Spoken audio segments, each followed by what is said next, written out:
Hi, I'm Springbok ASMR, and this is the first episode of RelaxiFacts.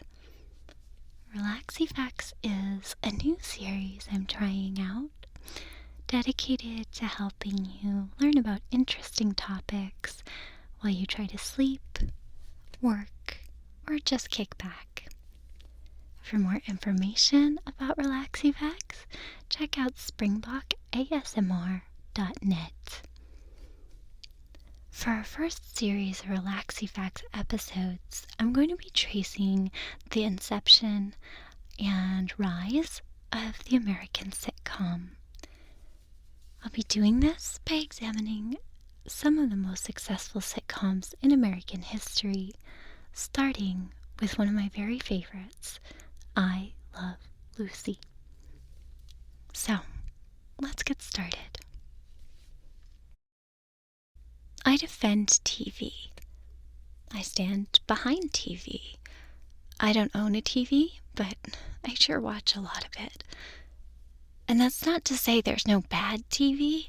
I know there is, because I watch some of that too. But what's really fine about TV is that many of the people who create it and enjoy it still take it seriously, without apology. Writers, directors, actors, and crew can, today, skip merrily between the big screen and that other one that, for a time there, was derogatorily deemed the idiot box. Of course, I grew up in that idiot box era. Scripted reality was thriving. The sitcom was situational, but rarely that comedic. And the 24-hour news cycle was just another coffee spoon with which to measure out the passage of another fleeting, bleeding day. So the rap TV gets, I get it. A good renaissance needs an even darker dark age. But it took an intrepid few to really reclaim TV and make it, to borrow a phrase that's been borrowed already, great again. But I don't really want to talk about those folks. They all have social media and savvy reps anyway. I want to talk about the people and shows less remembered. The ones I believe shaped not just television, but the role of television in our lives. A role that's more than a mirror and less than a dream. And I want to start with the birth of the TV sitcom. Partially because the sitcom is the nucleus of the industry of television, and partially because it's one genre that's still so largely in flux.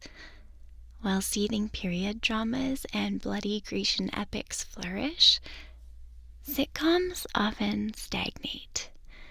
And maybe I'm hoping by exploring our antiquities, we'll remaster the sitcom for the modern era.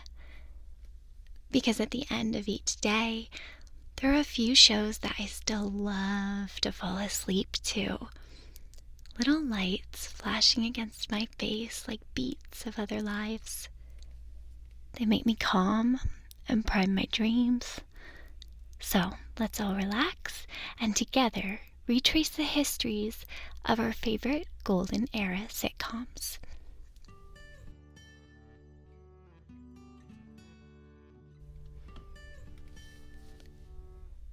We're going to begin with I Love Lucy. Long before black and white film failed to dull one of the world's most iconic redheads.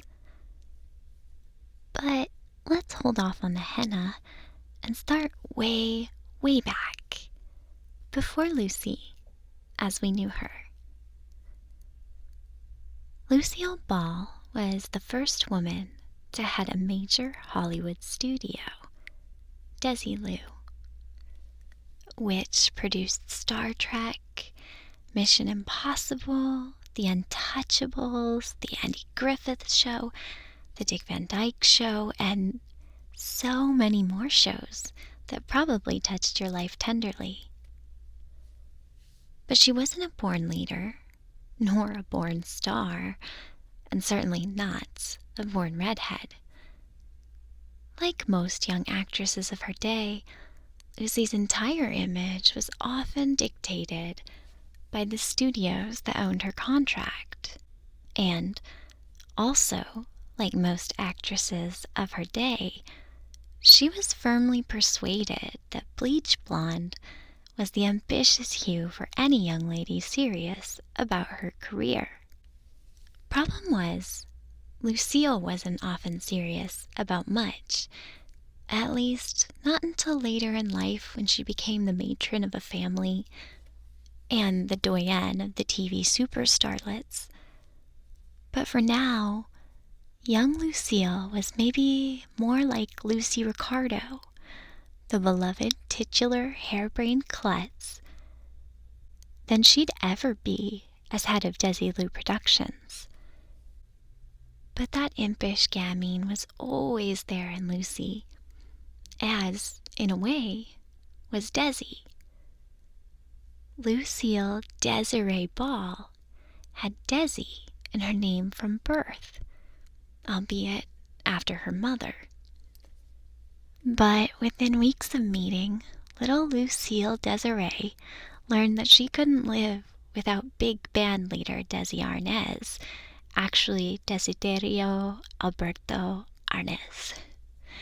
And while both acknowledged Desi's unease with monogamy, he promised Lucy to love her most, and most often.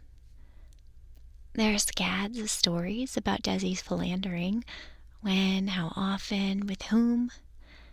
But every account, really everything I've ever read about them, reflects that love.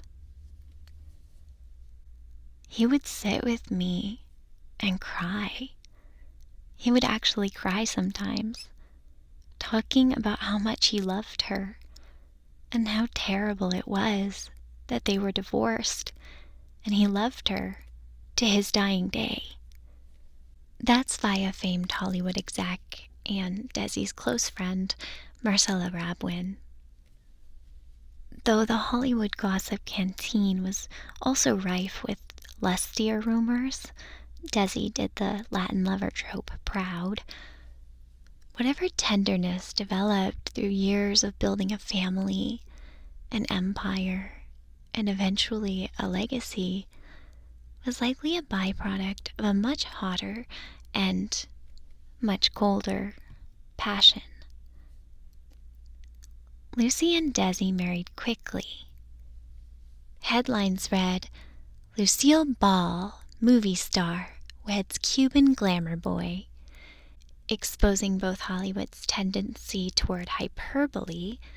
Lucy was a successful actress in that she made a good living at it, and people knew who she was, sure, but was by no means marquee royalty. And Desi's dubious status as a playboy and sex object. This perceived power reversal was something that would cause friction by many accounts. Lucy always wanted to please him. Actress Ruta Lee, a friend, would later say, if he wanted something, she would get it for him. If they were seated and he needed more room, she would slide over. I found it surprising because she was such a strong, independent lady. But when it came to Desi, she was very old-fashioned. If it's a bit bewildering to think of Lucy as demure and reticent, that's owed to more than just an iconic performance as America's most resourceful wife and mother. In the later years of her life, Lucille Ball, an accomplished businesswoman and veteran icon, settled into supreme poise and confidence. In interviews, she became more willing to break the fourth wall, admitting that her marriage was never something she could fully grasp, sighing, "I couldn't understand it. It seemed like we had everything. I still don't understand it." In fairness, it wasn't Desi who so cowed his effervescent wife. Lucille had grown up shy, or at least a bit skittish. A series of tragedies, including the death of her father and an unrelated lawsuit, left her family fairly hard up for money. Some say this made a lifelong hoarder out of Lucy. What we know for sure is that it took a lot of mustering to send the aspiring actress from Jamestown to the big city, but that somehow Lucy's mother and stepfather scraped up the scratch to send her to acting school in New York. We also know that this investment was quickly recouped when Lucy was dismissed from school, allegedly for her shyness. Here, the legends trample one another a bit. Some say Lucy was simply too untamed for drama school, while her classmates, including a pre-megastardom Betty Davis, were said to favor Shakespeare. Little Lucy from Jamestown was drawn to lower-brow comedy. Many accounts, including a pretty dreadful TV movie from 2003, like to lionize this early rejection. The made-for-TV affair features a snarking, snarling Davis and her band of mean girls snipping at poor country mouse Ball. And it's entirely possible Lucy faced some early opposition to her madcap shtick, especially by Betty Davis, who is one of my favorite stars, but so clearly a she-wolf. But the official and more convincing narrative is that Lucy wasn't ready to stand center stage. She wasn't sure of herself. She wasn't sure of how she fit in. Taking the name Diane Belmont for a turn, Lucy enjoyed some early successes as a model and in theater. Turns on stage led to trips to Hollywood, where she did time as a Goldwyn girl and fatefully landed a role in 1940's Too Many Girls, a musical adaptation also featuring Arnaz. Within a year, they were married, and Lucille is struggling to remain the doting, constant wife of myth. Still, that demure and sometimes skittish nature was evaporating in a steady steam of success. Lucy made more than enough money to house and look after her family and felt less pressure to follow studio prescriptions. She had abandoned bleach in favor of henna, keenly aware that blondes had become a dime a dozen.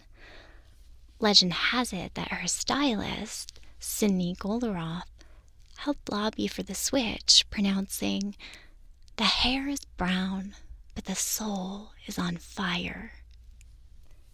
Ball, a born brunette, had finally found her trademark. Her signature hue was a proprietary henna blend called Golden Apricot, and closely guarded, as rumor has it, in a garage safe. That red fire wasn't just a brand, though. It hugely factored into Ball's identity. Certainly red hair was the hair of Joan of Arc and Queen Elizabeth and contemporary sex goddess Rita Hayworth, but it was also literally the hair color of clowns.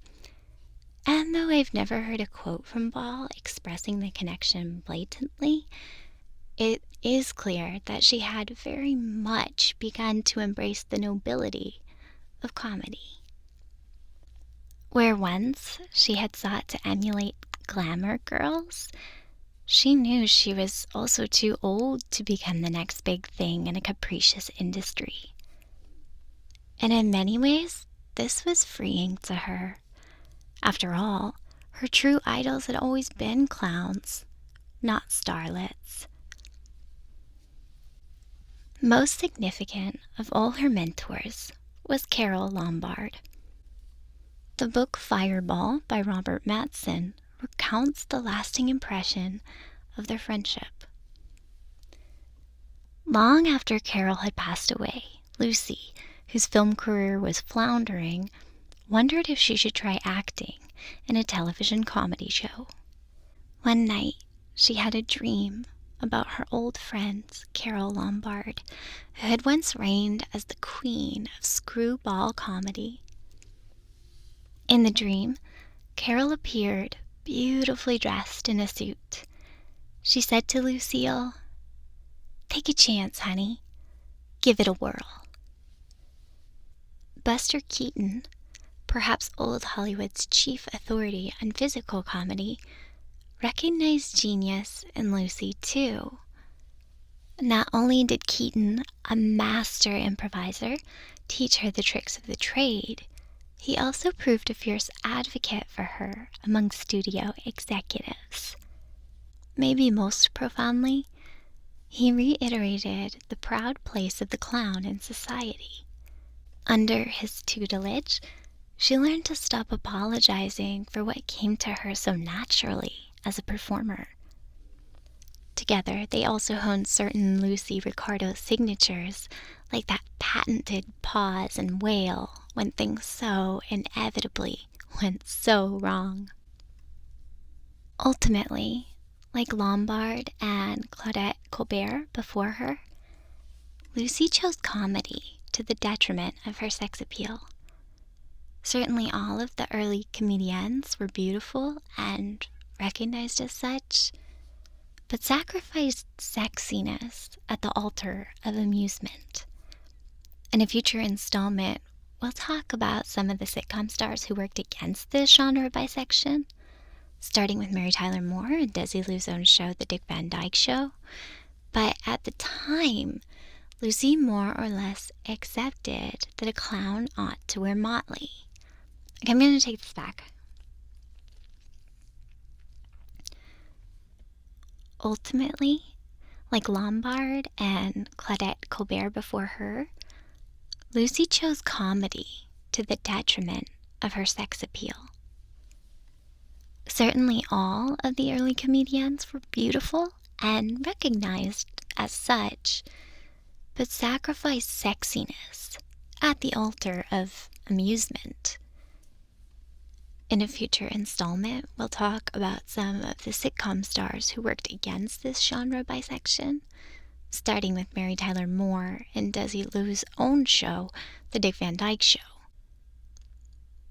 But at the time, Lucy more or less accepted that a clown ought to wear motley.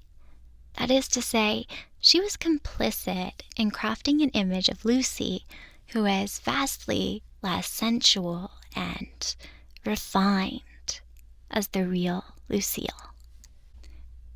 As Lucy was frumped and frazzled, Desi was nearing the apex of his own sex appeal.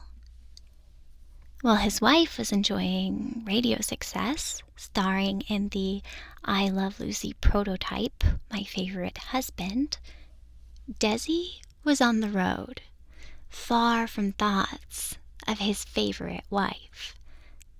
And while a dankly xenophobic America would take decades to embrace Arnaz as a bona fide star and executive, women were content to swoon for the crooner like a bongo-toting Sinatra. And just as Lombard and Colbert had paved the way for Lucille, Desi was able to capitalize on another entertainment trope, the Latin lover. Just like all forms of exoticism, the ideal Latin lover was seemingly exalted, but simultaneously objectified. Rudolph Valentino, Fernando Lamas, and to an extent, even Charles Boyer, exhibited the romantic otherness that was forbidden and tantalizing to American women in the 20th century. But Desi and a handful of his contemporaries weren't willing to remain brooding, hot-tempered husks forever. They were, however, savvy enough to play their parts as they played the game. It may seem glib to call institutionalized bigotry a game, except that Desi seemed to almost relish in playing it so well. Playfully, he would say, "My Latin temper blows up pretty fast, but it goes down just as fast. Maybe that's why you seldom hear of ulcers in Latin America." Har har. And he wasn't alone in the glee of winning. In fact, both Boyer and Lamas appeared in episodes of I Love Lucy and its second iteration, the Lucy Desi Comedy Hour. Both episodes are noticeably meta in how they play up the accents and stereotypes of the stars, playing themselves, of course. And both episodes showcase Ricky's commisery with Lamas and Boyer as the girls go gooey in their presence. Ethel's mawkish fluttering of, "Oh, Mr. Lamas," gets me every time. Famously, executives had faith in Desi's star power long before they had faith that the American public would believe that a nice American girl like Lucy would marry a Cuban. It's a conundrum that typifies Arnaz's career pre-television. He was hot, he could play to a crowd, but he belonged on a stage banging his drums and not in the glow of golden domesticity. But if we're going to challenge the stereotypes, we can also probably admit that at this point in his life, Desi was pretty okay with all of this. He was skulking far from his own golden homestead, even as Lucy recovered from miscarriage. The couple would fight and make up like the weather. Desi later said, "Lucy and I would love furiously and fight furiously." And perhaps it's in these tempests that we see just how conflicted Arnaz was in his idea of hearth and home.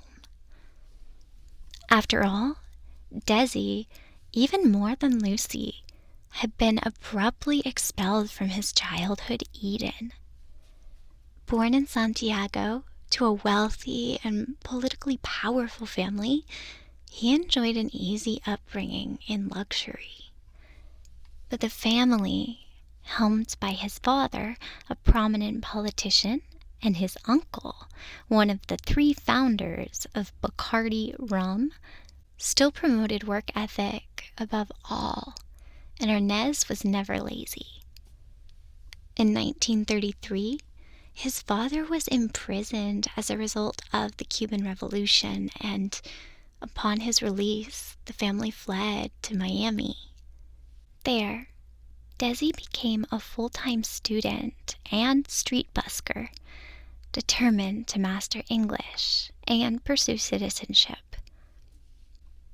The Spanish-American bandleader Xavier Cugat saw potential in Desi and helped him create a space for conga in the American soundscape.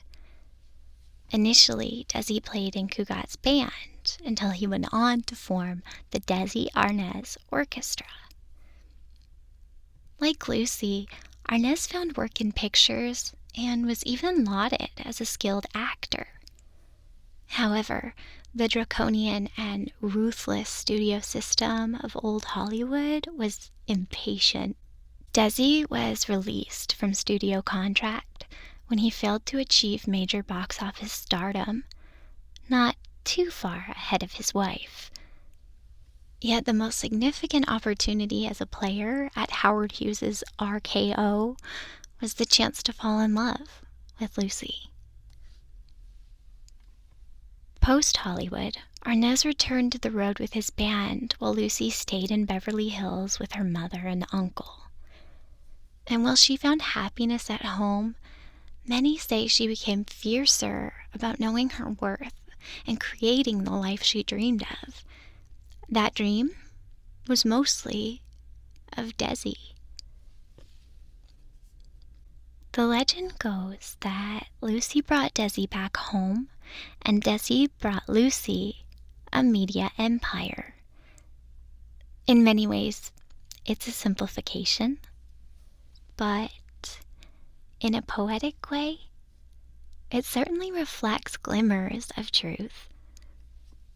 How I Love Lucy was born, dangled Ball once in an interview. We decided that instead of divorce lawyers profiting from our mistakes, we'd profit from them. Later in life, Lucy often seemed almost cynical about the birth of a nationally treasured IP, but she's not wrong. In 1944, Ball had filed for divorce. The couple reconciled, but it wasn't the last time Lucy seriously considered a severance. Deep in her heart, however, it was the opposite of what she wanted, and, in fact, when the two were in the same place at the same time, there was magic in their marriage. There was a lifetime's worth of love, but maybe a century's worth of very messy and misplaced passion. Still, Lucy was enjoying the role of goofball wife Liz Cooper on her radio show. It was steady. So when CBS asked Ball to help develop the show for television, she insisted on replacing the titular role of her husband, then played by All-American Richard Denning, with her real one.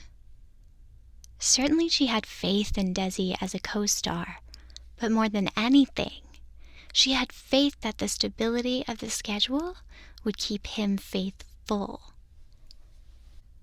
There's a bit of a chicken or egg thing here with Arnaz.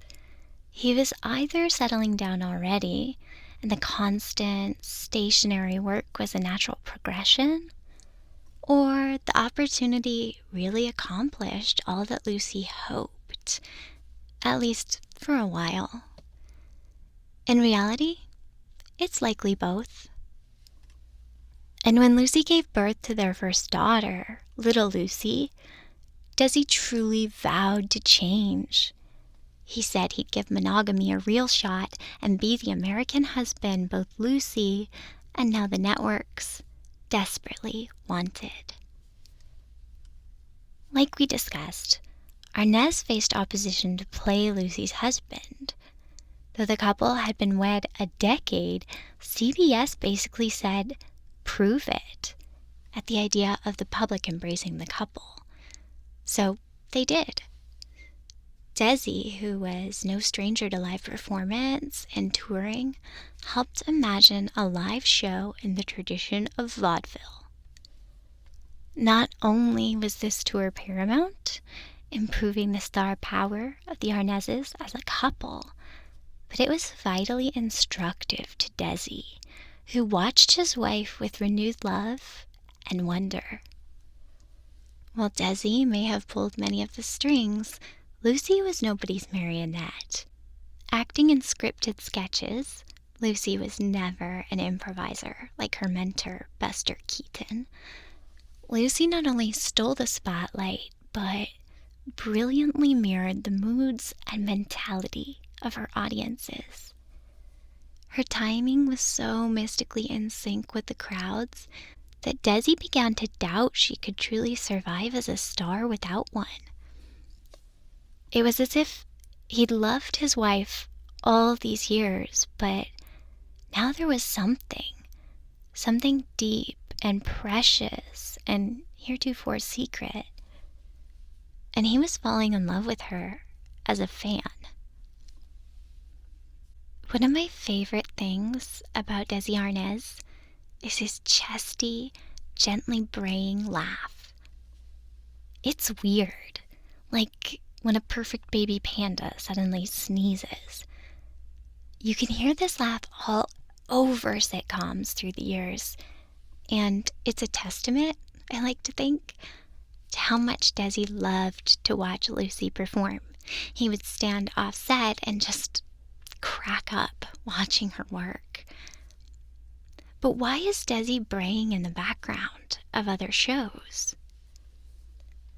Seeing how Lucy came alive with an audience in front of her, Desi came to the negotiating table with some major stipulations.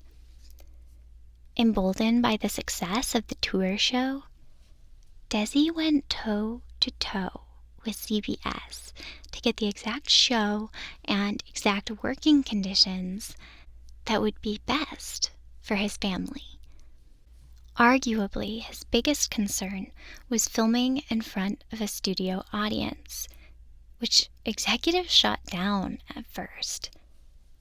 You'd have to build an entirely new studio to accommodate seating, they said.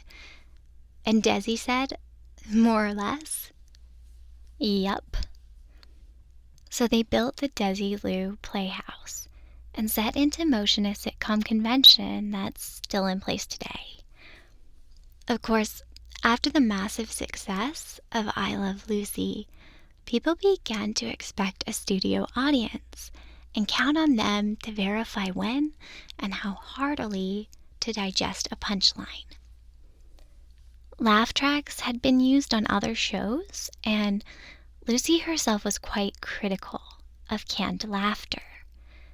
But there was something fresh and authentic in the interaction between cast and audience. The performers would hold, project, and take encouragement from the live interactions in a way that felt real. And it wasn't just the live theater experience the Arnazes were resuscitating. The golden age of American moviegoing was dimming. In fact, it was a huge risk for Lucy or Desi to star on television, as it almost certainly guaranteed a blacklisting from the big screen. People still liked the movies. They liked the experience of going out and being part of a crowd entitled to entertainment. But tickets were more expensive than ever, and TV was just so convenient. Believable studio laughter encouraged individual participation, but also family viewing and even viewing parties. Got a Game of Thrones viewing group or an office pool on who will get red weddinged next? The live studio audience went a long way to shape those traditions. The laughter was a cue to audiences that TV, like all great oral storytelling before it, was communal. That applause and laughter was so fundamental to building the Desilu empire is one of many serendipities in the development stage of the show. Really, Desi just wanted to get the most out of his wife as a performer, and maybe he wanted her to really shine for her own love of it. Getting back to Desi's laugh. After the show became such a massive mega hit, it really set the paradigm for all sitcoms. So even shows that couldn't afford or accommodate studio audiences began using laugh tracks. And many of those original laugh tracks are taken straight from I Love Lucy tapings. Listen closely, because Lucy's mother frequented tapings too, and had an obtrusive way of projecting, uh-oh, anytime things looked bad for her daughter on stage. She was really invested. In real life, everything looked pretty great for Lucille Ball. She had Desi on her team. They were spending time together, and more than that, they were working as partners for the same goals and building something that might just last. And as much as Desi was taken by Lucy, the stage presence, Lucy saw that Desi was fighting for her in negotiations with CBS. Lucy left her home in Beverly Hills. The whole reason she started this quest was to bring her husband back to that home. So when the show's major sponsor, Philip Morris, even the family doctor lit up in episodes of I Love Lucy, demanded they film in New York, Desi knew that was a non-starter.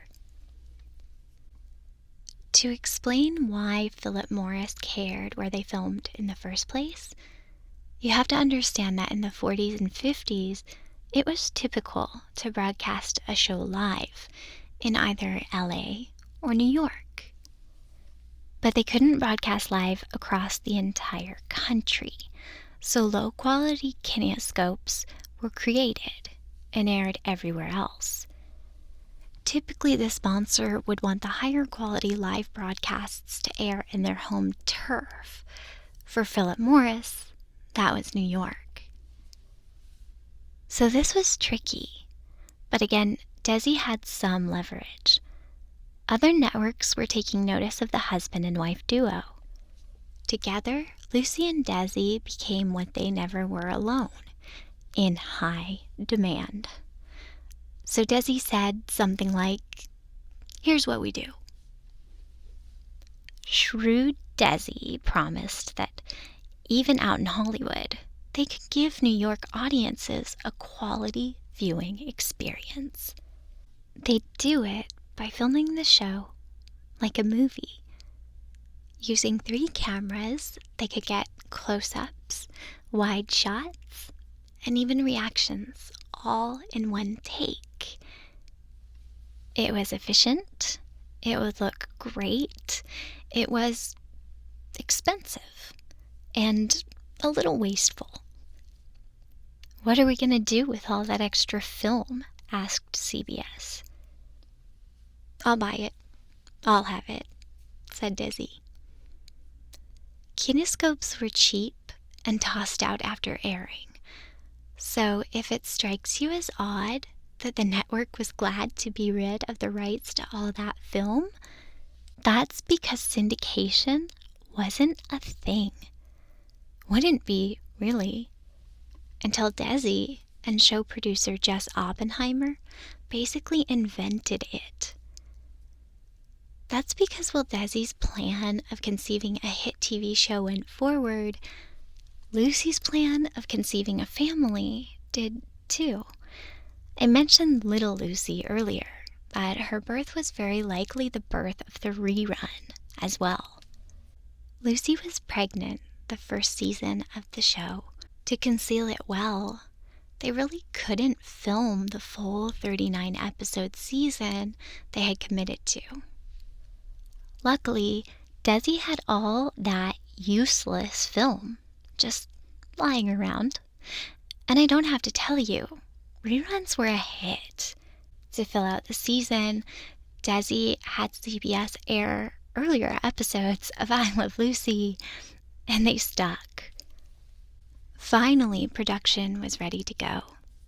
The show would be filmed in a new playhouse with a live studio audience, using 3 cameras and film that would last. The Arnazes even convinced legendary cinematographer Carl Freund of acclaimed films like Metropolis and The Good Earth to eschew movies and make their little show look great. Even more vitally, the cast and concept were ready to go. Originally glammed up a bit from the Source radio show, Lucy and Desi were set to play more accurately attired doppelgangers. Ball, who had long since settled into Hollywood living, was a dyed-in-the-wool glamour puss. So Lucy Ricardo was imagined as pretty spiffy herself. Eventually, it was decided that Ricky Ricardo, Desi's character, actually Enrique Ricardo, would be the performer in the family, and only a marginally successful New York band leader at that. The idea was that the American family looked to movies for glamour and TV for a reflection of their own home, something that would fit in their own living room. A relatable Lucy could also clown around more convincingly in house dresses and aprons. It was even decided that Lucy would rotate her wardrobe, as would the rest of the cast, to further sell the down-home angle. Casting co-stars had been its own long journey, and in fact, much of the surviving tabloid mythos of the early episodes revolves around the tense relationship between Vivian Vance and William Frawley. Vance, a Broadway star in her own right, wasn't quite what anyone had envisioned for the role of Lucy's best friend, Ethel Mertz. While the Mertzes were meant to be dumpy and endearing, Ball felt Vance was actually too young, too pretty, too bubbly to play Ethel. Vance agreed, by the way. Or maybe really, Lucy just wanted to cast a close friend in the role. She'd gone to the mattresses to work with Desi after all. But the top choices, both friends of Lucy's, were rejected. One for alcoholism, which executives found, quote, unacceptable, end quote. We'll explore those scare quotes momentarily. And one who was already working on a successful show. Vivian Vance won over Desi and the executives before she won over Lucy. Reports say in initial meetings and rehearsals, Ball was all but cold to Vance.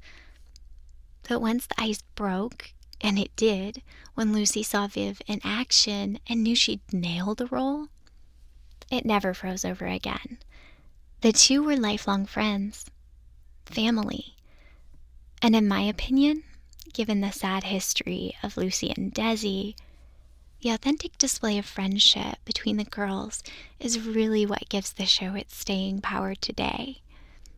At most, how things ended is bittersweet, because Ethel Mertz did love Lucy until her dying day. And Lucy wasn't the only one who got a new BFF. Desi and Bill Frawley clicked too. Frawley was an ideal Fred Mertz, cantankerous, gravelly, and constant. An actual teddy bear by some accounts. A really boozy teddy bear. Which brings us back to the scare quotes. Barbara Pepper, one of Lucy's candidates for the role of Ethel, had been rejected by CBS wholesale for her drinking problem. But Frawley was a notorious drunk, and Desi himself had to come to Jesus with the guy, giving him a one-strike ultimatum. Arrive drunk, even once, and they'll write you out of the show, Bill. But Frawley was confident. He had reached out to the Arnazes directly, whereas Vance had more or less been scouted. He knew the role was so cosmically right for him, he'd even give up the bottle for it. But there was still one thing he couldn't and didn't give up. The damn Yankees.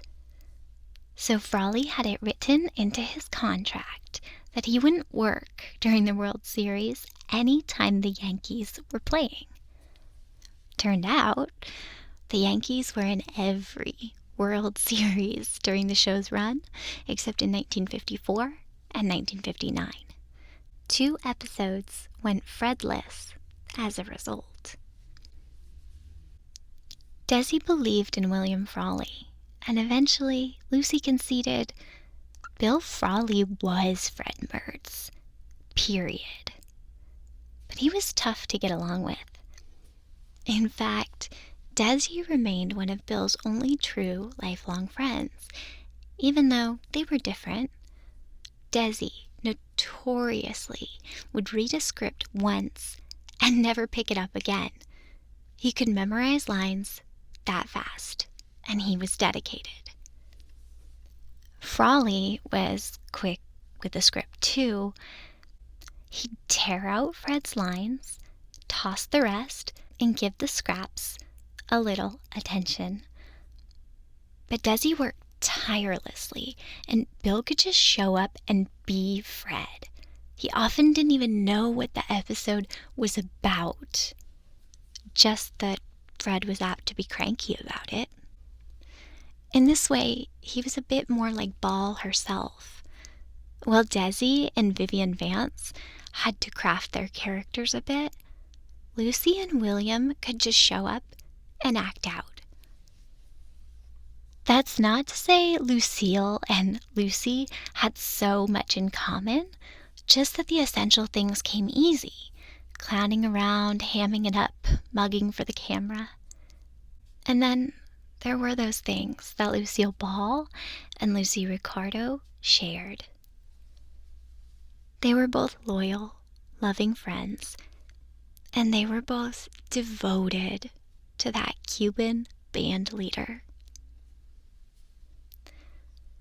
So Lucy and Ethel and Ricky and Fred were friends. But Ethel and Fred, or Bill and Viv, I should say, they were barely even frenemies. Like a plot from Austen, Frawley and Vance were proud and prejudiced. Like Mr. Darcy before her, Vivian Vance had once mouthed off that William Frawley, 22 years her senior, was too old to play her husband.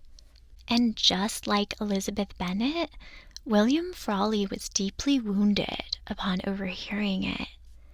Legend has it that Frawley never forgave Vance, devolved into taunting her with terms that probably wouldn't be very relaxing to hear. And Vance gave in to giving as good as she got.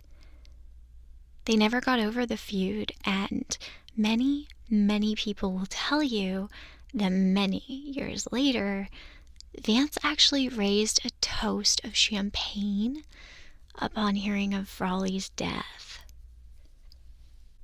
Out of all the rumors and tribal knowledge passed down about production of this show, this is the one I've most ardently attempted to disprove. My wishful thinking has always been that these rumors were greatly exaggerated. And look at the tender moments between them on stage, the bickering and the reconciliations. And I want to believe them.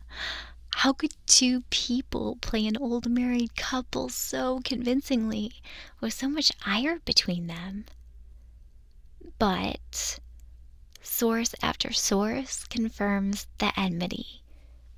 And the fact that Vivian Vance refused to sign on to a Fred and Ethel spinoff supports it.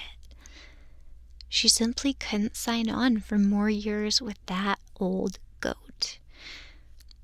My bittersweet conclusion here is that Ethel really did love Fred. So in the canon of my mind, they're still kissing and making up. Next time, in part 2, we'll explore the rise, success, and legacy of I Love Lucy, highlighting iconic episodes, the 3 major acts of the narrative, and how TV's greatest ensemble rose and fell together. Thanks so much for listening. See you next time.